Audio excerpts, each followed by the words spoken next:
ایک چھوٹے سے گاؤں کے کونے میں ایک پرانا درخت کھڑا تھا۔ وہ گھنا، بلند و بالا اور ہرے بھرے پتوں سے بھرا ہوا تھا۔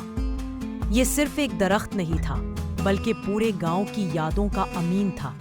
اس کے نیچے بچوں کی ہنسی، بزرگوں کی محفلیں، تھکے ہوئے کسانوں کا آرام اور پرندوں کے نغمے سب جمع تھے۔ مگر سب سے خاص رشتہ ایک 8 سالہ بچے کا تھا جو ہر روز اس درخت کے نیچے آتا، اس سے باتیں کرتا، اپنا دل ہلکا کرتا اور بدلے میں اسے سکون اور اپنائیت ملتی۔ اس بچے کے پاس نہ کوئی قیمتی کھلونا تھا، نہ موبائل فون اور نہ ہی بڑی دنیا کے خواب۔ اس کی دنیا بس وہی درخت تھا۔ وہ اسکول سے آ کر سیدھا درخت کے پاس جاتا، کتابیں نکالتا، تھوڑا پڑھتا اور پھر درخت کی شاخوں کو دیکھتے ہوئے کہتا، درخت بھائی، آج مجھے اسکول میں شاباش ملی۔ کبھی کہتا، کچھ بچے مجھے تنگ کر رہے تھے لیکن تم نے مجھے ہمت دی۔ درخت خاموش رہتا مگر اس کی شاخیں ہلتی تھی جیسے وہ مسکرا کر جواب دے رہا ہو۔ پھر ایک دن گاؤں میں مشینوں کی گرج سنائی دی۔ شہر سے کچھ لوگ آئے تھے۔ انہوں نے اعلان کیا کہ سڑک کو چوڑا کیا جائے گا اور اس کے لیے درخت کاٹنے پڑیں گے۔ یہ پرانا درخت ہے، اسے گرا دو، ایک مزدور نے کہا۔ یہ سن کر بچہ سکتے میں آ گیا، جیسے کسی نے اس کے دل کو کاٹ دیا ہو۔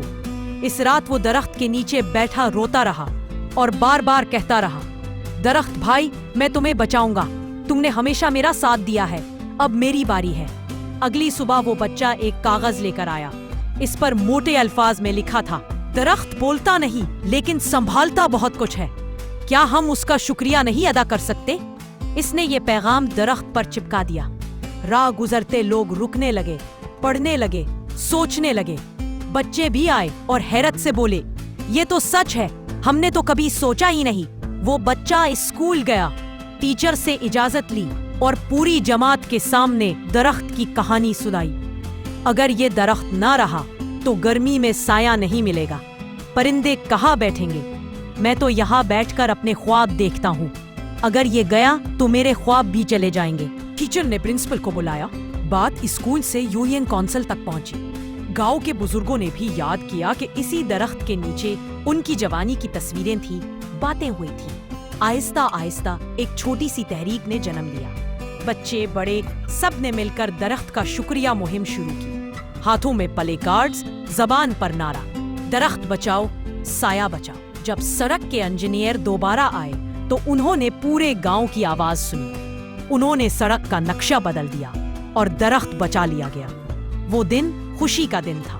بچہ درخت کے نیچے بیٹھا، اسے چوم کر بولا، شکریہ درخت بھائی، آپ نے مجھے سکھایا کہ اگر نیت صاف ہو تو چھوٹی آواز بھی بڑی بن جاتی ہے۔